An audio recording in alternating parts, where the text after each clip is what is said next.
Menteri Pertanian Syahrul Yassin Limpo melaunching kawasan pertanian berbasis korporasi petani di Kampung Blangmiro, Kecamatan Simpang 3, Aceh Besar.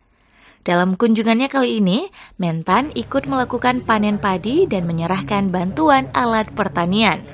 Syahrul menyebut Aceh Besar memiliki potensi yang sangat baik, tidak sebatas pada pertanian peternakan, tapi juga keindahan alamnya yang asri. Sementara, untuk mendukung potensi pertanian yang ada, mantan Gubernur Sulawesi Selatan itu menilai perlu pengembangan sumber daya manusia sehingga mampu menghadirkan teknik budidaya tanaman dengan produk yang berkualitas. Yang kedua, orang Aceh banyak.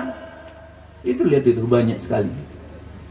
Dan orang Aceh itu dikenal orang yang pantang mundur. Alfa Kiariski melaporkan untuk Aceh Info.